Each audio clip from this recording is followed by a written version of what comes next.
Where to begin? Currently, we are about 90% finished with the record while I'm giving this interview, and it's been an incredible process.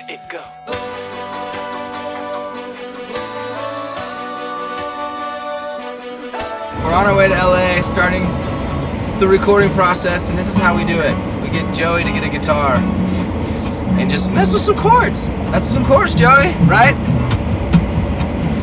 Our goal was to do 6 songs, but on the way to LA from Colorado, it was like, you know what? These 6 that we had on Hello Love Heartbreak were great, but I feel like 3 of them can stay, and then we probably should do 3 different ones. So when we got to LA from Colorado, I already had a bunch of equipment set up, but Joey's like, hey man, do you mind if we like clean this place? And I was like, yeah, we probably should. So we pretty much just pulled out everything and decided, hey, let's start fresh. So we started mopping, started vacuuming, started scrubbing stuff down. Only the best records come when they're in clean environments.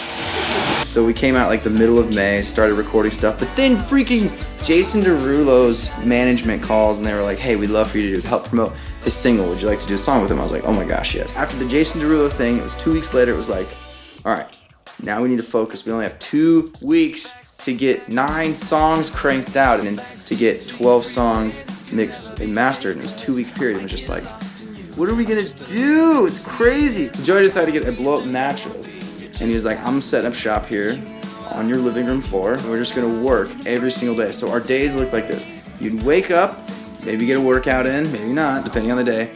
And we would go straight into the studio and it was recording. We'd go eat food at Mendocino Farms down the street, walk there, come back, record, and then literally pass out, go to bed, wake up, and do the same thing for 2 weeks straight. It's crazy. Whew. Sometimes inspiration comes at the most random moments when you're dirty and just ready to go to sleep. And all of a sudden you hear something, you're like, oh my gosh, this is cool. I got to tell my story a little bit more about what I'm all about. And so this album is really, really special to me because it's my experience with females and how terrible I am at relationships. And I wish I was better at relationships, but at least I get to express them in songs. And there's been a few instances where they've been good, and so you'll hear some happy songs on the album. But most of it is a little bit having to do with heartbreak. So it's like, hello, you meet this person, love, you fall in love with this person, and in heartbreak, it's like, for some reason, it always ends. So it's like, it's sad.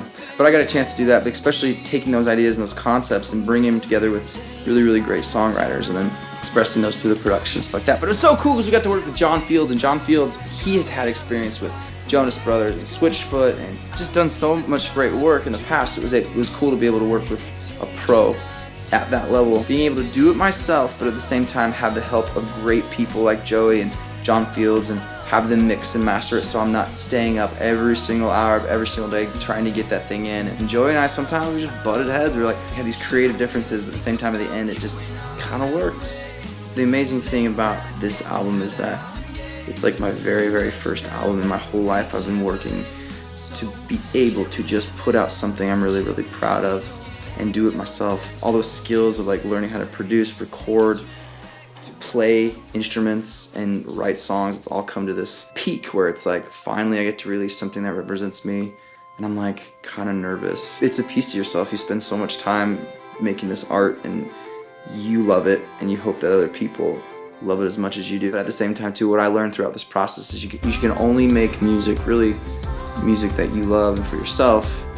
It's not for the people really, it's more for yourself, because if they don't like it, you can still be like, well, I love it.